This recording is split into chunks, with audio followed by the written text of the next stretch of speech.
We are live. Yeah.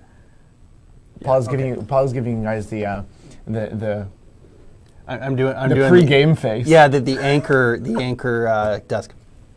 Good morning, Canada. See, that's how Paul prepares, and then you have me as like I've been bouncing up and down, doing my dance. And Yes.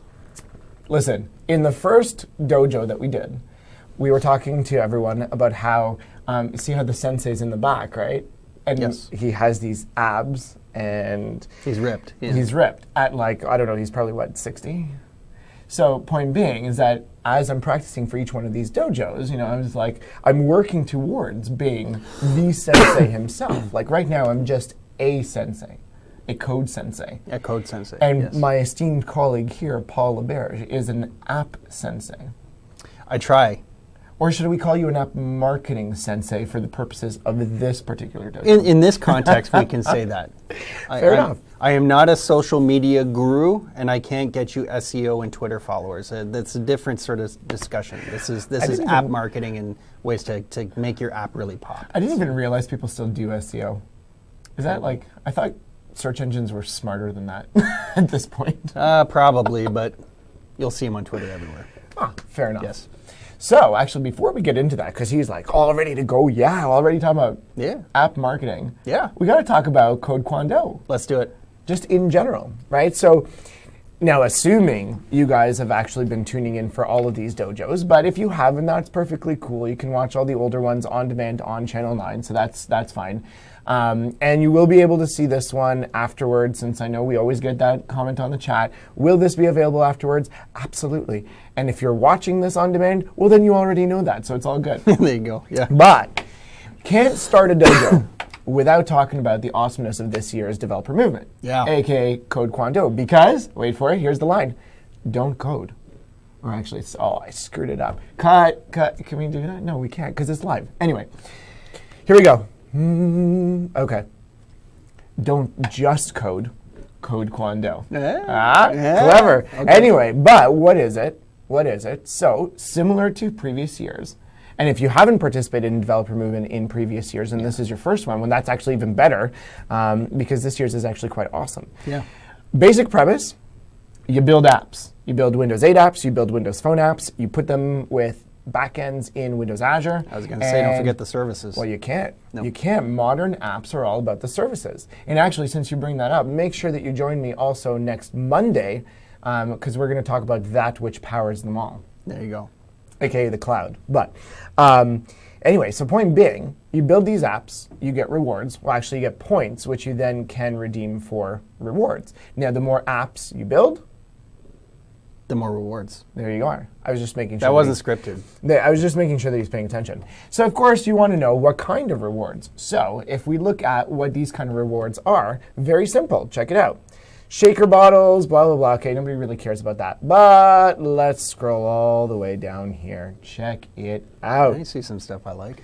Xbox 360. Of course, that's already old news, right? But there's Xbox One on here, too. It just happens to be a little bit more points. Yeah. You got Surface 2 on here. You got Xbox One. You got a ZenBook. Okay, I happen to use my ZenBook. I love my ZenBook. It's a beautiful device. I will say that. You guys will see that in front of us here, Paul is actually using his Surface. So either way, either one's good. But this one is a Surface 2, brand spanking new, right? Or $100 gift cards to the Microsoft Store, or other really cool things. Point being, how do you actually get these? Well, let's actually scroll back over here and see how we actually get these points, right? So the points are all about doing stuff. So guess what? You just register. I'm going to make this a little bit bigger for us to see here. Better, yeah. Right? So if you just register, that's 1,000 points right there. That works. That's like enough for a shaker bottle. That's awesome, right? So right off the bat, here you are. Then you can actually complete an MVA course. Boom! Another 5,000 points. And then you see the points just keep going on and on and on. But the good news is, check out this. I'm going to zoom even more here. Check out this bonus at the bottom, eh? Bonus for publishing your first app. Boom! 5,000 points. That's good. Right there. Yeah. Come on, right? It's almost like we want to give things away. Well, that's the point. Yeah, that's what I was kind of getting Yeah. at. Yeah. And of course, you'll also notice on there that you get 10,000 points for a published app with 100 plus downloads. Yes. Now, this is actually where, so here we go. You want senseis, right? You want the knowledge of the senseis, the mastery of the senseis. This is actually that very reason why Paul is here with us today. Because the trick, or the story, the journey of enlightenment that Paul is going to lead us through right now is actually going to teach us, and by us I mean you guys really, in terms of how to actually promote your apps so that 100 downloads is nothing. But you'll see there's some very interesting ways in there that you may or may not have thought of before, and it's really just, while some people might think app marketing is all like fluff and whatever, and you just kind of hope for the best, the truth is that there's actual scientific data behind all of this stuff. There's some really good strategies. And so instead of scouring the entire internet to go and find them, Paul has brought them to you. Yeah. So with that, Paul. All right. Tell us, what is the magic trick to earn 10,000 points? Because let's be honest, everybody's watching this because they want to know how to get the most number of points. In theory, in doing that, you're going to learn some new stuff. But at the very least, you'll at least walk away with some extra way of getting 10,000 points. Yeah, I mean, there's lots of ways of doing it. I mean, certainly there's no one way to, get the downloads and get popularity for your application. We're going to teach you a few tips and tricks. Some stuff is probably very, very obvious, but you may not be thinking about it, to be honest, because it's kind of interesting. Does that make it obvious? Well, it does, because then you start thinking to yourself, well, that totally makes sense in the back of your head, but then you say, but I'm not doing that with my app, so why not, right? So that's true. The other thing is, I don't know for people that are watching this either live or on demand, if you're an iOS developer, an Android developer, BlackBerry, or any sort of mobile platform, most of what I'm talking about here today is actually fairly platform agnostic, because when you're trying to market an app, there's some things that are true across the board. So hopefully that will add value to not only what you're doing, hopefully on Windows Phone, Windows 8, and Windows Azure, but also for any sort of other application and game development that you might be doing on other platforms, because it just makes sense. Now, with that, of course, if you happen to have caught the last Dojos, so we did one on porting Android apps to Windows Phone. So interestingly enough, if since you have those apps already, Paul's going to teach you some stuff that's agnostic. In theory, you can actually use that for that as well. For sure. But of course, you're going to want to market your Windows Phone first, right? It's whatever you want, right? But he's being more neutral. I'm going to be a little bit more. Yeah, well, there you go. But anyway. Oh, and Paul did mention, by the way, and I will mention again, this is totally live. So I have all your comments on the screen here. Feel free to interrupt us at any time, because guess what? When you interrupt, and by interrupt I mean put some stuff up on the chat window, I get to interrupt him, which makes my job really fun. So by all means, please, get those questions coming in. This is meant to be an interaction, a discussion, not just between Paul and I. And for those of you guys that are going to watch this on demand afterwards, just post the comment underneath the video. If you're watching it on Channel 9, you have the comments there. If you're watching it on YouTube, you can do that as well. Paul and I will get back to you as soon as we can, right after we see it pop up. So, great. Let's do it. And I know probably some people will ask this, the deck should be available on Channel 9 with the video? Yeah, once we have the video, once we have the video up there, then we'll actually... Works for me. Get that. Yeah, cool. We'll make it happen. All right, so we're looking at my. We're looking at my my title screen. So, welcome to Nobody Loves My App. We're going to change that to Everybody Loves My App. It's an epic tale of tragedy, redemption, and adventure. It's going to be me that's going to be talking about it. My name is Paul Laverish. I'm a technical evangelist with Microsoft Canada. There's my Twitter information as well as my email address. My role is, if you're not familiar, I'm basically an evangelist for Windows Phone, Windows 8, and Windows Azure here in Canada. So if you have any questions around any of those platforms, I'm happy to field them. And if I don't have the answer, one of my esteemed colleagues, such as Jonathan or some of the other folks that are on our team, can help you out. And if not, then we can probably see what we can do to get you in touch with the right people that can find the answer to that. AKA senseis. Senseis, that's right. So yeah, what we're going to be talking about here today is it's not technical. And in fact, it's a lot more around thinking of your app not only as a piece of code that you shoved into some sort of store. It's a work of art. It's something you should be proud of, and it's something that you should almost be treating like as a business if you're not already doing that. And what I mean by that, it might scare you, but it shouldn't be too scary, because what we're going to do is really discuss strategies for you to actually gain traction for your app. So one of the things that, it's really interesting when I talk to developers out there, they say, you know what, Paul, I built this app, for the Windows Phone Store, and I put it in, I'm so proud of it, and nobody's downloading it. It sucks, right? And then it's basically, I take a look at the person and I say, have you told anyone about this app? And the answer, well, no. And I go, there's your problem.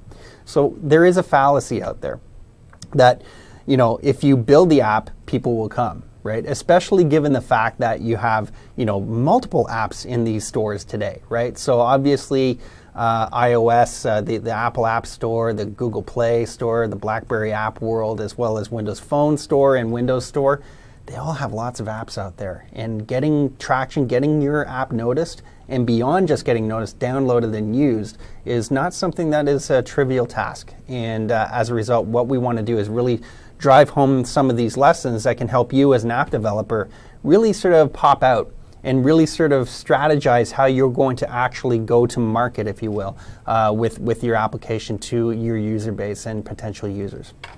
All right.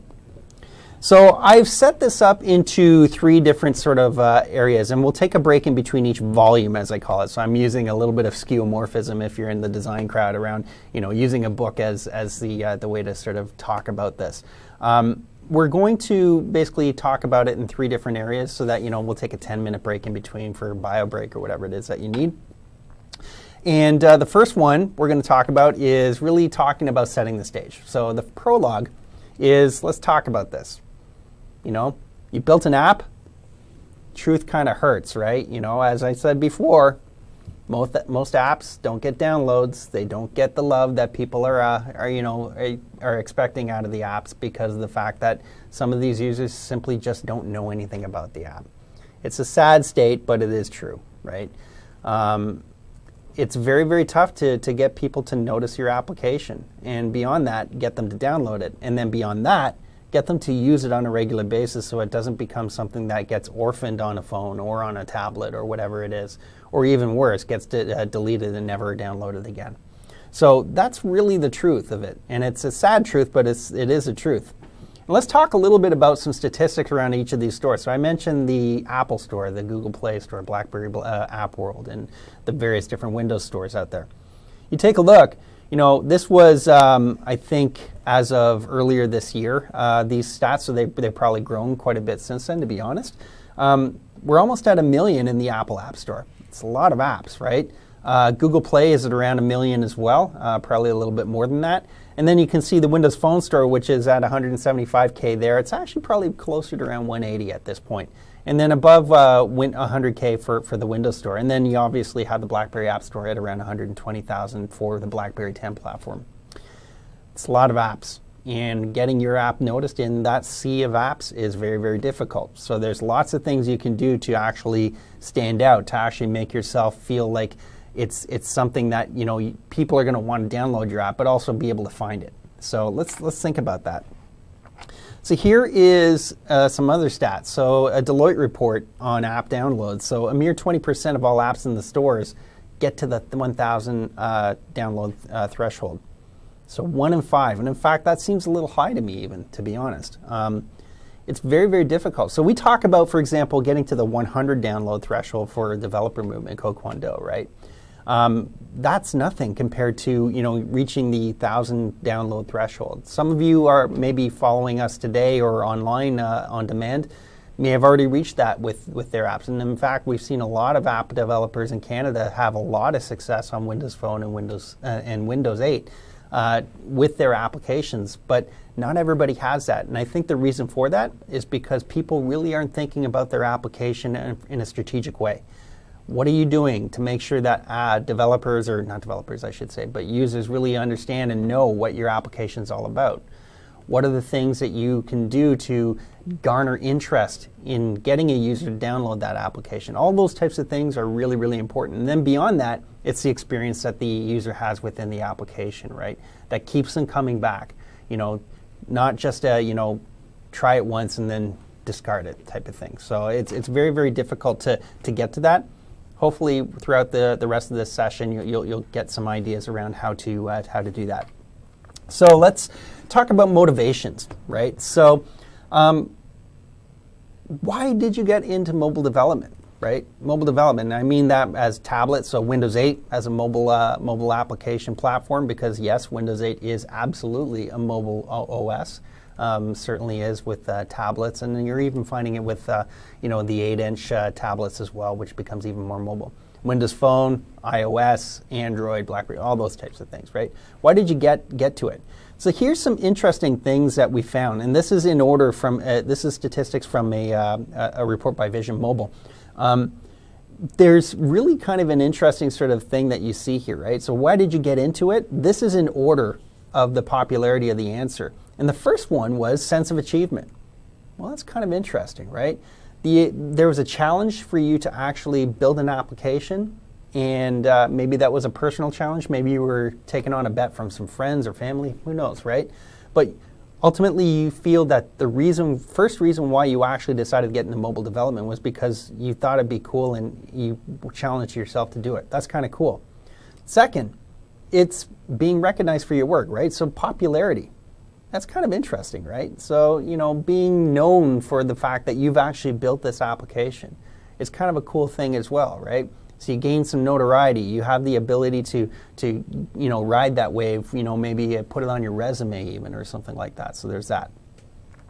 And then finally, or not finally, but the third one is starting a business, right? So you might be in a situation where, yeah, you know what, I got a full-time job and I'm doing this and I love what I do, or maybe you don't love what you do, but you decide to create a side business at first. Or maybe you dive in head first and actually go full-time on this right from the beginning.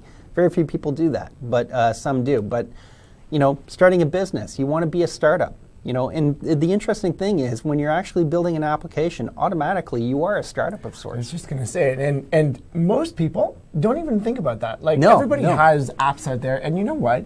Even if your apps are free, it's still technically a product that you have out there. So that still technically considers you as a startup. Yeah. Right? And it actually boggles my mind that some developers, you guys, for example, this is your work out there.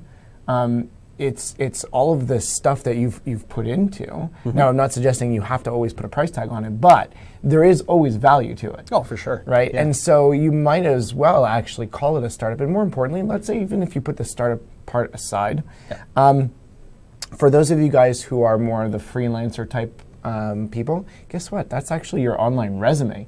Yeah, forget anything else. Mm-hmm. Right? Like the Windows Phone Store and the Windows 8 Store or the Google Play and all those guys, that's effectively like the new age online portfolio. Like back in the day when it was all about website design and we used to create, a website for our website portfolio. Yeah. So now the Windows Store and the Windows Phone Store just does that for you. Yeah, it's a living resume. It's a showcase of your work, right? And if you're treating it as such, you probably put a lot of care and attention to making sure that the quality is there and that, it's a great experience for users and things. And it's interesting you mentioned that because also I was talking to a group of students probably around a couple weeks ago. These are game development students out of Kitchener at Trios College. One of the things that we were talking about was, okay, so you're learning all these great new things. So maybe you're building a Unity game or something like that, right? Or maybe you're using whatever it is that you're using. It doesn't matter. You've got this game and you built it and you submitted it as coursework or whatever. Well, that's great, but that's not going to differentiate you when you enter in the workforce, for example, right? So put out a game that you're actually building. Maybe it is part of coursework and you've tweaked it to be a little bit different or something like that. But, put it out there, publish it. Make it a living piece of your resume to say, you know what, I took the initiative to actually do this, and here it is. And you can also back it up with data, right? As you're doing that. Well, and that's why I brought it up as soon as you brought up number 2, being recognized for your work. Yeah. Usually when you say that, people think be recognized for your work, that means be recognized like, from people downloading your app's perspective or it being in the store. But being recognized for your work is actually just having it out there and showing what you as a developer can do. You never know what opportunities might actually come out of that. Yeah, it's really, really kind of interesting. And that goes also for you if you're not a student, right? Like maybe you're just getting into this and you want to build up some street cred, if you will, about building apps. It's a great way to do it is start publishing, right? Because you learn really, really quickly. And I got a few stories around that can probably help. Yeah. And of course, if you're already going to do that and you're already going to put the effort in, you might as well actually then submit it to Developer Movement, get your points, get your rewards, which of course is why we're all here to begin with, right? But exactly. Other than the fact that this is awesome content, we're here to learn how to get an extra 10,000 points because we're going to get those 100 plus downloads. Absolutely. It's not that hard to do. You just have to put a little bit of effort into it. So and you got to pay attention to Paul. Yeah. The last thing I do want to mention on this slide before we get away from this awesome picture of Android, which I love this picture. I took that actually. I got that from Google, if you can believe it or not. Yeah. Of course you did. Yeah. Is number 5 was a revenue opportunity. So second last in the motivations was I can make money off of this. Now that's really odd, right? Because everybody talks about the app space as being like the new Wild West where you can make billions. Well, yeah, you can. It doesn't happen that often, but you can make a lot of money if you want to do it. But it's not the main motivation, and certainly when you get started. That sense of achievement, saying that you've built something that you put on the store and people download and love. It's a beautiful thing. And I think that's probably a good mentality to start. Don't think that you'll make millions of dollars right from the get-go. Heck, you take a look at Rovio, who built Angry Birds. They had, 7 or 8 games that failed miserably before they actually got to Angry Birds, and they were, very close to the end of their capital to actually build games. So they were sort of a success story, but they weren't an immediate success. They worked at it. They honed their craft. They really thought about what was important to, the experience and created the game finally that was amazing and has literally changed the culture as far as like how we look at games from a social perspective. And from a retail perspective and from an everything perspective. Yeah, for sure, right? Now they're into toys and everything else like that. Now, it might be a little bit tough to see, so I apologize for that. But basically, let's talk about some primary objectives as to why a developer picks a specific platform. And this is really interesting as well, again. So if we take a look, maybe I'll make this a little bit bigger. I don't know if I can do that. Does that screw up the... No, it's all good. So the speed, and so for Android, the very first and most important platform criteria chosen for developers was speed and cost of development. So this was the very first reason why developers actually decided to go to Android. Second was revenue potential, so they can make money. And then third was the ability to reach a target customer. It's kind of interesting that money wasn't first. iOS, revenue potential was number 1. Okay, I guess it makes sense, right? It's the King Kong of all the app stores. Maybe not in volume, Android has that, but the idea is that you can probably make more on average in the App Store for Apple, but we'll see if that's actually true or not. The second one was the ability to target customers, and then the third one was speed and cost of development. So people have told me in the past, and maybe you have different experiences, but building an app in iOS is fun, but it's a little bit more difficult than, say, for example, Android, and certainly a whole lot less than, say, for example, Windows Phone. HTML5 was interesting because speed and cost of development, because you can do things with a whole bunch of free tools as well. Ability to target, many customers, obviously, because if it's an HTML5 site, you don't actually even have to go through an app store. It's just there, so you can use it.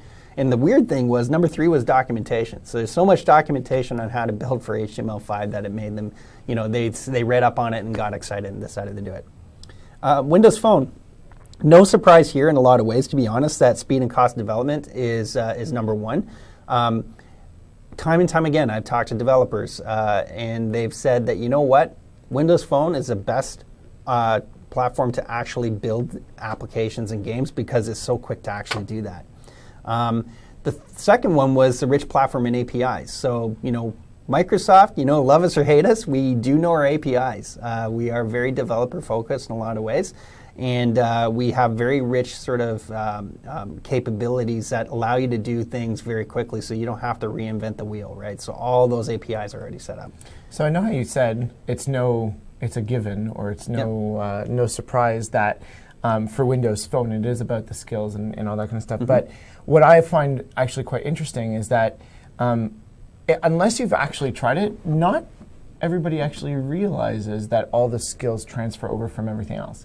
Yeah. Right? So if you're doing those Windows 8 apps, then that transfers over. If you've done any kind of other .NET apps, then that transfers over as well. So it's a very interesting, obviously we see it as, well, that's a no-brainer. And I think many of the, I guess you can say many of you guys that are already building Windows 8 applications would probably say no-brainer too. But some of the other developers, just the .NET developers that are either doing web apps or desktop apps or whatever, that technically isn't as much of a given. Yeah. Right? But so here we are saying to you, hey, guess what? It is actually, in fact, all of your skills transferable from that. And more importantly, Paul has done a session on this in the past, but you can also check out, there's a great Microsoft Virtual Academy course on building applications for both Windows 8 and Windows Phone. Yeah. Right? So the nice part is, and I don't know if you're going to get talking about it a bit later, but think about everything that Paul is about to tell you, just in general, and obviously here we focus on Windows Phone, but all of what you're going to learn in these sessions apply to Windows 8 as well. Absolutely. Number one. Yeah. But number two, think about this, okay? The app that you build for Windows Phone, you can then, and submit it, obviously, developer move it, you can then take the same code, transfer it across, build the same app for Windows 8. Obviously, you're going to take into account screen resolution differences and so on and so forth. But guess what? From one idea, now we have two apps that are going into the store. Yeah. Right? Exactly. So as you're thinking about marketing and you're thinking about your objectives and why you're getting all into this, I guess what I'm trying to get at to you is don't necessarily think about just the one app on the one platform. Exactly. Yeah. Yeah, absolutely. Think about it at multiple platforms, and not even just the Windows side, right? Maybe you have a great idea. You start on Windows Phone or Windows 8, for example, and then you move forward on other platforms as well. Or vice versa. Maybe you've got a great idea that you've already built on Android, for example, and then you can bring it to Windows Phone and Windows 8. See previous developer Dojo here. Yeah, exactly. Right. We do have a question actually on the chat about do we have any similar data for Windows 8? Not on this, because this specific report was very focused on Windows Phone because they didn't have the data yet for Windows 8 at that point. Well, I mean, Windows it's a 8 good data question. has been accumulating now. It's for accumulating. a good year, right? Yeah, but what I would say is this, and there's no science behind it to back it up, so take it with a grain of salt. But whatever you see for Windows Phone is probably directionally correct for Windows 8 in a lot of ways, right? Because they are very similar platforms in a lot of ways. And the opportunity supporting Windows and Windows Phone is similar in a lot of ways as well. I'd say actually Windows 8 has an even better opportunity because of the fact that there's so many more people out there that are using Windows and going towards Windows 8. So yeah. Well, and there's the different people, right? Yep. The different devices and the different things that you can go about doing that. So I love how you said directionally the same, because it would be, but the numbers obviously would be slightly off. I think actually it's probably safe to say, though, that from a development perspective, those numbers would still probably be the same. Probably very similar. Right, downloads and usage and ratings and stuff like that would probably be different, but these are considerations from a development perspective as to why you would do it. So absolutely. That makes sense. All right. And then, of course, the requisite smartphone market share slide just to show this. So no surprise, Windows Phone is not exactly the highest. This was as of Q3 2013, so it was a couple months ago, I guess you could say, is when this first came out or whatever. But yeah, you know what? Let's call a spade. Windows Phone has a less market share than Android and iOS. No surprise there. But guess what? We are growing, and we are growing fast. We are the fastest growing mobile operating system out there, and we are gaining traction, and there's some great things coming down the pipe as well that I think will make it even more exciting for you guys. So don't discount Windows Phone. I think we have a really bright future, and I think a lot of this will sort of start playing itself out very quickly. You can even see in the in the reports out today, in the media, that we have some great, traction within various different markets, including, Central America, Africa, for example, some of the third world countries, quote unquote. We have a really great story around, low cost sort of mobile phones, especially with our acquisition of Nokia. Yeah. It's a good story, and it continues to get better. But you know what, though? This is a good place where you can switch it around and say, because there's always that predicament, right? In terms of if you have the devices, then developers make the apps. But if you have the apps, then people get the devices, right? So, I always look at these market share diagrams, and by no means am I suggesting that they're not important. Mm-hmm. But at the same time, keep in mind that as each one of these areas grows and stuff like that, that actually, to me at least, is the opportunity to get in when it's actually smaller, if you will, because then what you have to offer is more unique than when it's this huge thing and everybody's like saying, oh, I must develop for this platform. Yeah. And then your app kind of gets drowned out in a sea of apps that do the same thing, but your app might actually be that much better, but nobody sees it because there's 1,300 other calculators. Yeah. Well, exactly right. I was going to say fart apps, and then I decided maybe I shouldn't. But there we go. I did anyway. You can flip it on its head, and say the opportunity is that much greater because there's potential explosion in device sales and things like that for Windows Phone, and you may think that's true, you may not think that's true, but the fact of the matter is we are a contender, and this is something that's growing in size. That's not debatable because the research and the market fact is there. There's opportunity. Yeah. So, just bring your apps over or start building apps on Windows Phone. We actually have a great comment in here as well in terms of Rob is saying that he's done 10 times better on Windows Phone than iOS or Android. Yeah, so that's actually really perfect. Thanks for sharing that. Yeah, thanks, Rob. Your results may vary, but I'm actually starting to hear more of those types of stories. Things that surprise people, right? Just because you're building an application doesn't mean you have to go to the king of the hill, right? The iOS or the Androids. Yep. The opportunity could be there on other platforms. And I'm not just talking Windows Phone. It could be Windows, right? Windows 8 is a mobile operating system. Let's just call that what it is, right? So since we're already on it, yeah. And I know we always say that, but can we clarify why we actually call it a mobile platform? Well, yeah, because, let's take a look at, so it doesn't make calls, right? But mobile is beyond just a smartphone form factor, right? So tablets are out there. Windows 8 is exciting. Some people love it, some people hate it. It is a polarizing sort of experience for some people, but it's growing, right? Already, I think, again, I don't know for sure, but I thought I heard that Windows 8 has more market share than Mac OS, right? Which is a desktop operating system. Still not as much as Windows 7 for now. But we're growing, right? And the interesting thing is, with these new form factors, like for example, the Dell Venue 8 Pro is an amazing 8-inch sort of tablet device. Cute. It's not just cute. It's a full-fledged work machine. Yep. In the form factor of a mobile device. Yes. It's a beautiful thing. You get both, right? So Windows 8 allows you to do a lot of the things that you could do, or that you typically see in a mobile scenario, except for maybe making a call, and even then you got Skype or whatever it is that you want to use. But you can do everything else. So it's a mobile operating system. It allows you to do things that are mobile. We have a store for it. We have apps and games and things like that that are centralized.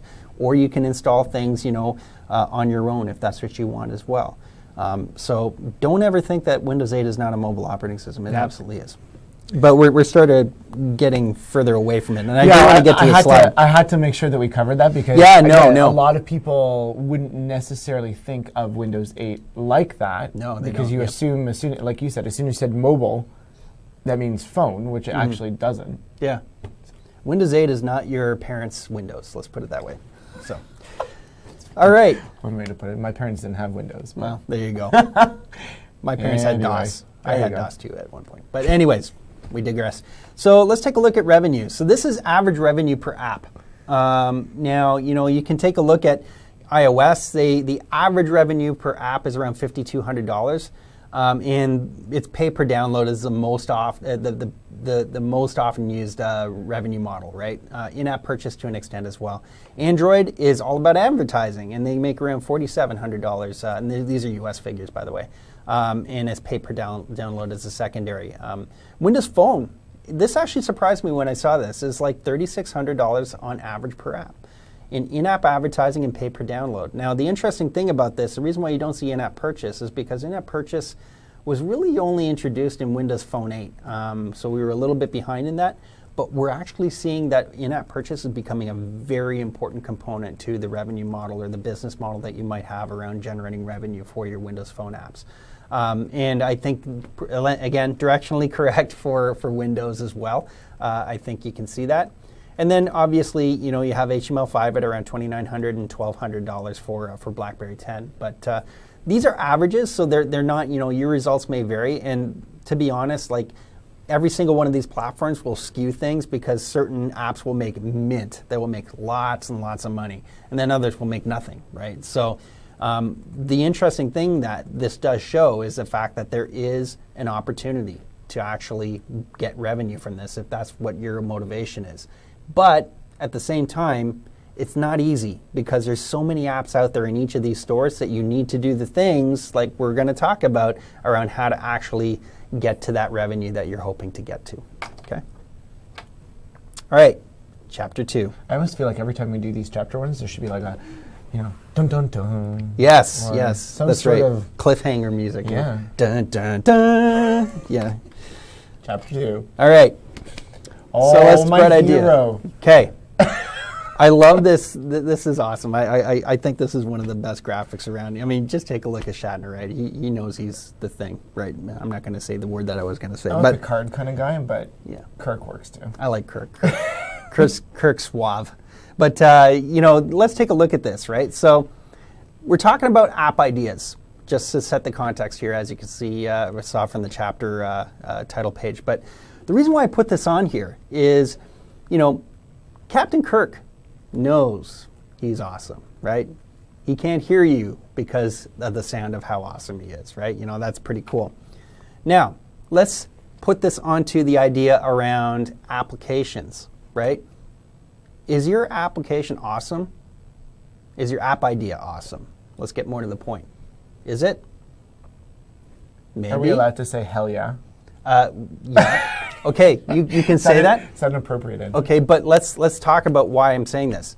In 15 seconds, if you have an app idea, can you tell me what your app is awesome at? Let's start counting. 1, 14, 2, 13, 12. Yeah. Now I lost count. Yeah, whatever.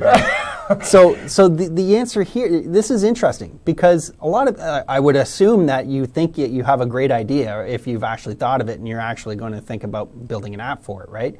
But can you actually, vocalize and sort of, capture exactly what that app is going to be awesome at in 15 seconds, right? It's got to be quick. It's like an elevator pitch. I mean, at work, you probably hear about this all the time. What's your elevator pitch? What are you good at? Type of thing, right?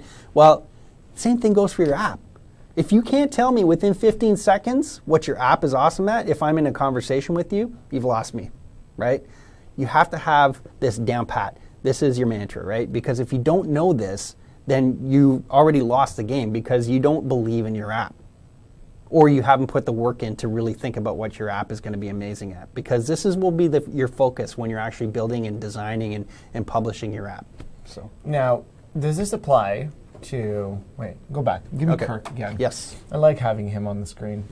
So being knowing all these things in 15 seconds, would you say that that's something that, I mean, it's sort of a given, but let's put it out there. Mm-hmm. Is it one of those things that you think of beforehand?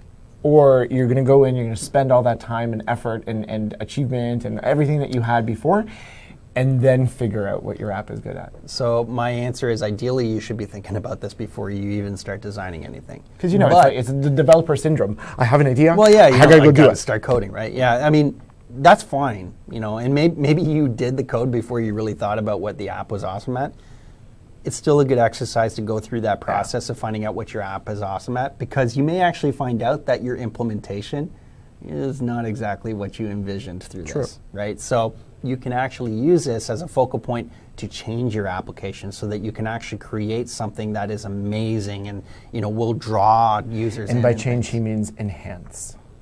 Change, enlighten. I'm speaking in the word of the sensei. Oh, Enlighten. Yes, naturally. I write too many emails. Anyway. All right, so I'm going to give you a few good examples that I've heard from actual developers that I've talked to. And then we'll talk about some ones that are actually not so good, because I think those are good to sort of call out as well.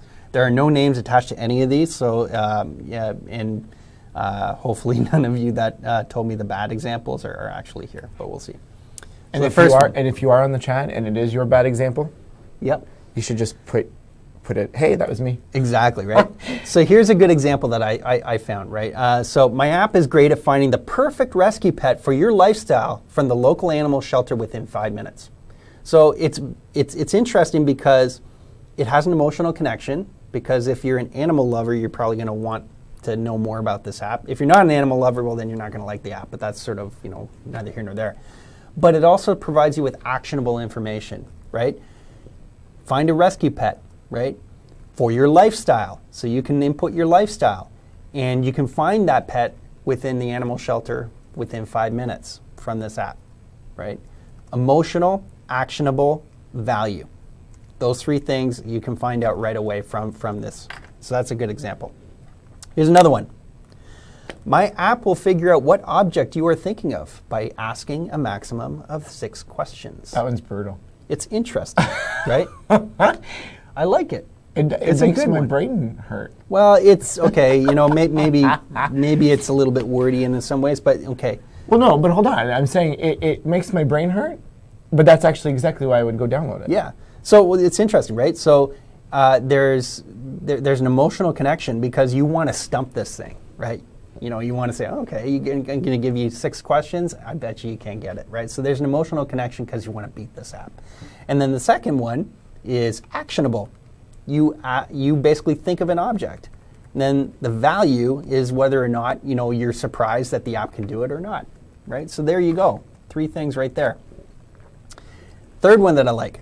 Not only does this game have more zombies than World War Z, or Z, because we're in Canada, of course, for you to kill, but you also get to fight them in space. Oh, and you get to compete against your friends. So that's kind of cool, right? Because everybody loves zombies. Everybody loves space. You get to fight zombies in space. That's kind of cool. And you get to compete against your friends. So again, emotional connection. Okay, if you like zombies, or if you like, games and you like competing against your friends, there's your emotional connection right there. Actionable, you get to kill zombies and you get to beat your friends. And then the value is the bragging rights. So we have one on the chat. Yes. That I wanted to run by you and see what you thought. Absolutely. Okay, so this one goes as follows. And actually, very nicely done. You actually updated it from your previous one. So the original one was, my app is awesome and at memory training. My app is okay. Hold on. But then it got better. Better said as a fun memory training game using adorable cat photos. Ooh, okay, so emotional connection is the cat photos. What is up with everybody in cats? I don't know, Cats are all over the internet now. I don't get it. I blame lolcats. But let's take a look at this. Emotional connection. Emotional connection. I had a cat for 17 years. Yep. There's an emotional connection. Exactly, right? Actionable. Let's see this again. So here we go. Fun memory training game using adorable cat photos. That almost actually kind of has a nice little bounce to it too. Yep. So actionable, I would maybe tweak this. This is just, some feedback I would give is like memory training. And like, what do you mean? Like by, matching cats on cards or something like that. Maybe that's it, right? So maybe it's like the game memory or something. Or the waves that your device is emitting. Okay, tinfoil hat time. Okay, and then the third one is the value, is you get to see cats and you get to make your memory better. So to me, that's cool. I like it. So we have another one for you to analyze before you go on to your next one. Yes. Word Portal is a casual word game. Play at your own pace. Compete online. I like it. Okay. Word Portal. But why? Why do you like it? Okay, so emotional connection. App Sensei. Yes. Emotional connection. If you're big on word games, so like if you like Wordament on Windows Phone or Windows 8, which is an amazing game, by the way, I love it. Terrible at it. Or if you like word games like Boggle, which is similar type of thing, worse. Yeah, or Scrabble or whatever it is that you're looking for. Scrabble, I can do. There's an emotional connection right there. Let me read the rest of it here because I completely forgot again. Okay. So for those of you that don't have it in front of you, wait, I'll repeat it. Word Portal is a casual word game. Play at your own pace. Compete online. Yes. So it's actionable, which means that you can do what you want to do when you want to do it. So there's actually showing that it's not like Wordament, for example, where you can say, well, I'm never going to get to the top 10 because it's impossible to do. It's actually exactly what I say every time I turn around. Exactly, right? So, compete at your own pace, you can do it. And then the value is, you compete online so you can get those bragging rights with your friends or whatever, or you can actually, beat other people, which is gamification, man. It's the way to go. So love it. Love it. Keep it coming. Well done. Thanks for sharing those, actually. Yeah, thank you. Really cool. Yeah, it's great. Okay, bad examples. Here we go. These are fun. Okay, and these are real. Like, don't get me wrong. One of them is a paraphrase a bit, because the person did sort of expand on it a little bit later, but I wanted to use the first one because of shock value. And here it is. It's Facebook, but for hamsters. Oh, no. Yeah. So basically that's what he said, and he said it jokingly in a way and goes, but really what it is I've created this social network where, you're a pet owner and you can provide, pictures of your pet to other friends and stuff like that. And I'm going, okay, well, first of all, the emotional connection isn't there because it's another social network to have to worry about. That basically is the same thing as Facebook or whatever you want to call it. Maybe you like hamsters, maybe there's an emotional connection. I don't know. But there's nothing actionable, right? This doesn't tell you anything. Like, what does it do? Okay, I assume you can share photos and you can friend people, but I don't know, right? And then the value, well, okay, if you're a pet owner, maybe, but there's other services out there that can probably do it better. Now, this gets to a point that I'll talk about a little bit later. You don't have to have something that's completely new. You can expand on something. You can use an idea that and do something a little bit different. So keep that in mind. All right. My app allows you to create tasks and delete them when they're done. Okay. It's actionable, and maybe there's some value there because it's a task manager, but there's no emotional connection, right? So why should I care? That's really what this is about, right? There's so many task apps out there that, what makes this different than the sea of other task apps? So think about that. And then finally, my game uses augmented reality to place ghosts on the screen for you to shoot. Okay, there's an emotional connection there, and it's actionable in some ways, but it doesn't tell me the value I get out of it other than just shooting something, right? So what is the value? Now this one's, some people might say that, this one's not too bad. But, I would expand on this because I think this is an idea that, for example, this is your app idea. You got something there, but I think you need to expand on it and provide more focus into what this app is really all about, because this will be your elevator pitch that you're going to send to everybody that you talk about when you publish this app. So think about that. All right. So in summary for this part, right, figure out what your app is awesome at, because you obviously think that there's something awesome about that application that you need to actually make that you actually wanted to build it, right? So write it down, put it on a whiteboard somewhere, or piece of paper and post it right in front of your desk, right? You should look at this piece of paper or this mission statement every day when you're building this, because this will be your focus. I'm loving the faces. You're like in their face. Well, it's true, it's important. This is really, really important because it's not just an exercise just to start you off and get you pumped and say rah rah rah, and then you start building and then you forget about it. No, this is your app, right? This is your mission statement, and this is why you will be successful, because you have an app idea that's awesome and has value, has emotional connection, and it's actionable, right? So is this one of those moments where I should flash that right back on the screen and say, take a screenshot, print it, post it? Yeah. Okay, so let's do that. Here, everyone, take a screenshot. Okay, I'll give you 2 seconds, take a screenshot, print it, even though nobody actually ever prints things anymore, but anyway, and post it, and that's going to be awesome. Quite literally, honestly, you guys, this has been the funniest chat ever. I'm quite literally almost falling off my chair every time. So how you were talking about, the Facebook for hamsters? Yes. Right? So I have to share it. Okay. Only because obviously you guys that are watching this on demand afterwards are not going to have the live chat going back and forth. But so you're talking about, the emotional connection to the hamster. And then it's like, okay, so I'm going to try to dramatize it to you. It's like, oh, the agony of having my pet hamster deny my friend request. Nice. I quite quite literally almost fell off my chair. Thanks. That was... Yes. So I had to contain myself until you got to the summary because I didn't want to throw you off. But Forever I don't know alone. I don't know if you saw me on the side. I was like, I quite literally almost fell off. And as you saw there, I kind of, if I were on the screen, I would have fallen off the screen too. But that would have been fun. Rob has a good suggestion too. He says, take this, set it as your desktop. Ah, I like it. That's awesome. I never even thought of that. It's a great one. Absolutely. Maybe, you know what we'll do? We'll add this as a wallpaper attachment to the video too. Giddy up. I love it. Rob, well done. Thank you. All right, Chapter 3. Ooh, Chapter 3. The cruel beauty of evolution. Chapter 3. Okay, so everybody familiar with Charles Darwin and what he did? He basically formulated the theory of evolution. And I'm pretty sure everyone here is probably very familiar with what evolution is. Now, what is interesting about this and what I've learned is that evolution is alive and well in the app world, right?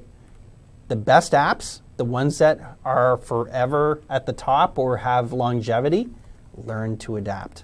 And what that means is that their developers or their publishers, the teams that actually build these applications and games, understand the pulse of their user base and understand trends to actually build in new things that will make things better. Great example of this, I think Rovio is amazing at doing this. So the people that built Angry Birds, they built Angry Birds, nothing too special about the app from, it's a physics engine basically that you shoot stuff and knock stuff down. That's all it is, right?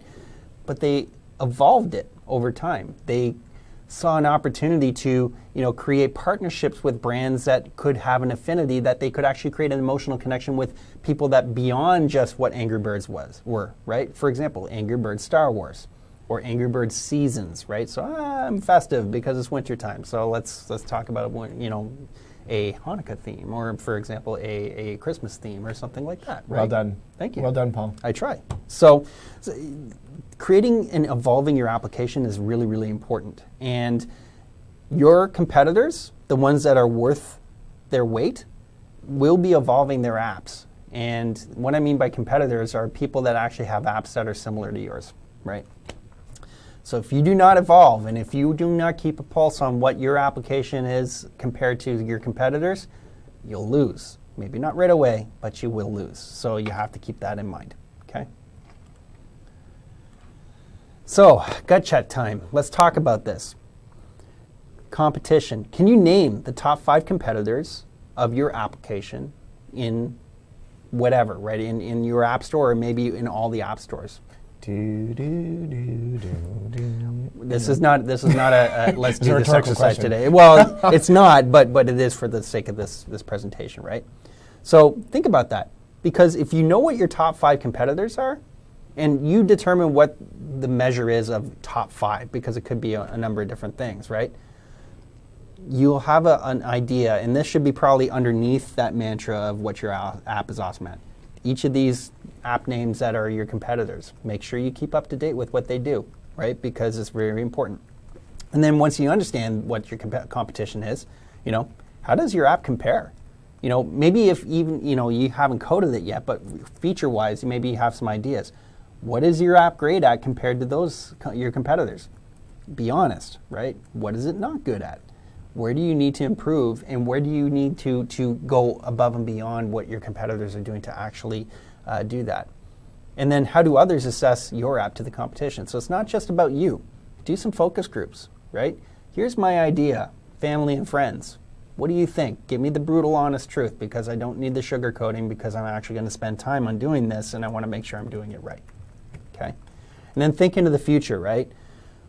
What new competitors can you see in the app space? Now, maybe not specific names, but maybe what are the new features that you see your app evolving to that will, create new competitors down the road?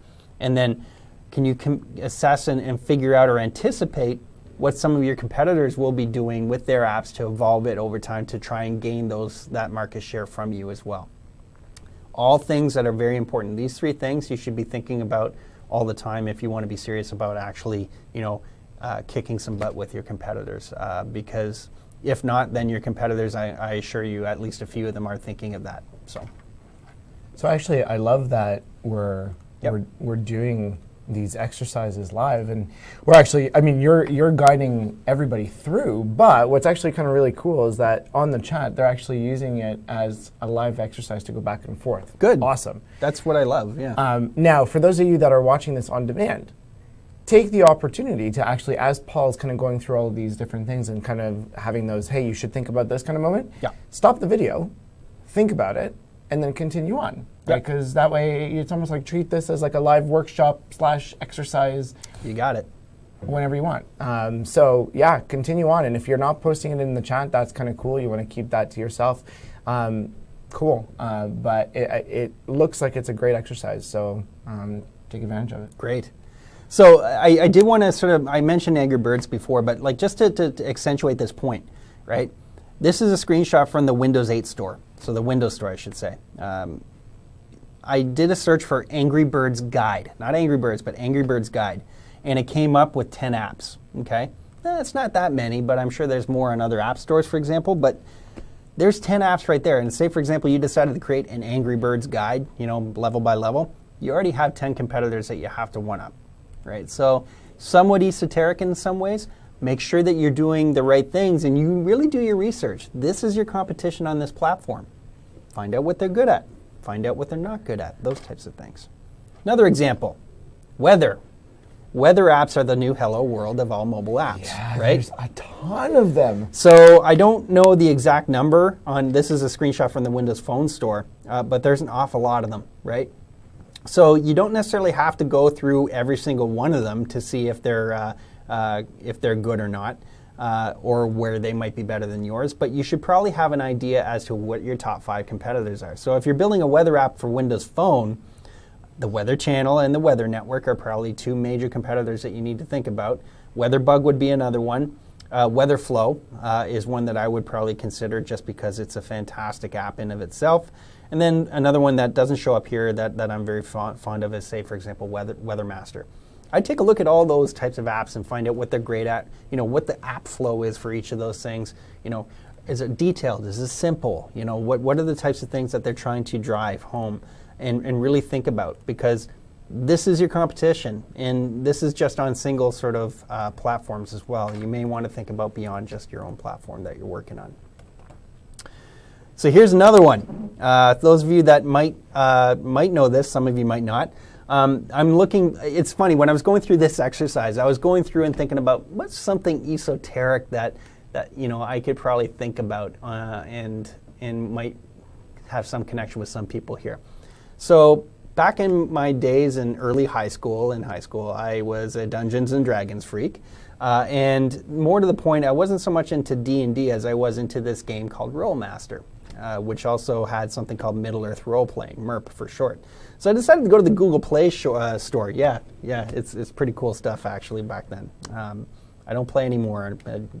I've grown up, I guess. But regardless, the thing is, I looked at the Google Play Store, like Rolemaster. Nobody really thinks about, you know, these types of things. But already there's 3 apps in the Google Play Store that have something to do with Rolemaster. So even if you were an aficionado of this role-playing game and you wanted to build an app for it, well, guess what? You already have competition. So even if it's something that you think is, you know, completely unique, maybe you do actually have some competition to do the research. And then curling on the App Store for Apple App Store. There are tons and tons of apps and games for curling on the App Store. This totally wouldn't be a Canadian show or a Canadian live event if we didn't somehow bring in Canadian things like.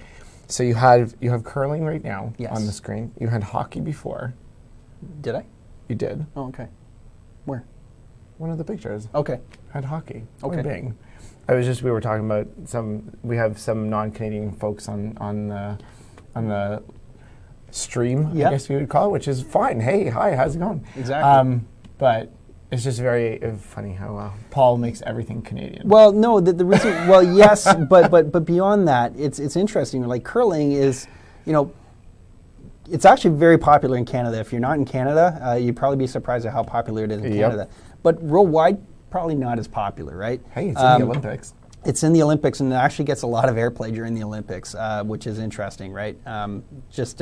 the Norwegian team in the Vancouver Olympics had some interesting uniforms. You may want to bing that and find out. It was actually kind of interesting. But anyways, I digress.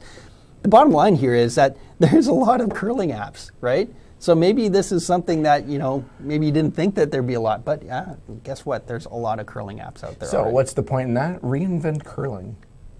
No, it's actually understand your competitors. Yeah, fair enough. So I wanted to say curling one more time. Yes, absolutely. And if you've never played it, it's a lot of fun, I will say that. All right, so we're actually done at the end of this one. We're going to take, a 10-minute break or something? Yeah, you know what? It's that time to go back to stretch a bit. So do a fluid balance adjustment. Yes, there you go. And so it is now 2:02 Eastern time here in the studio. Why don't we come back at 2:10, which is just under 10 minutes, but this way it at least keeps us right on track to chug ahead. So with that, we will go to commercials. We will be right back. If by any chance you have to leave us before we come back, just make sure underneath the video player you're going to see an eval link for today's dojo. Yeah. That feedback is super important to Paul and I, because guess what? That is our job, and we like our job. So positive feedback from you makes us not only happy, but make sure that we actually keep doing this. And actually, if there's a better way that we can do it for you, then by all means, please let us know. So we'll be back in 10. Looking forward to it. But actually, you know what? Before that, yes, I have a surprise for you. Oh boy, what? Yeah. So, if any of you guys know Paul, every time Paul comes on a show like this with me, he has certain requirements that we have to meet. A rider. I have a rider. He has a rider. He likes a green room, so I have one of those beside him, so that's fine. Yes. And he also happens to have, every time he comes on to do a live show, he needs to have dinosaurs. So I made sure, with the help of our amazing studio guy, Tony here. You can't see him, he's right over there. You can't see him, he's right over here. He is the one that actually makes us look good, so we thank him for it. But, are you ready for this, Paul? Wow, here we Jurassic Park. Here we go. Ready? No! Where is it? We had too much time. Oh, wrong way. Should we do it again? I lost my hand. Where's my hand? He ate it, obviously. Apparently, yes. Okay, we'll bring him on one more time and then we'll go from there. Okay, there he is. It's coming at you hard. Okay, guys. With that, we'll see you in 10.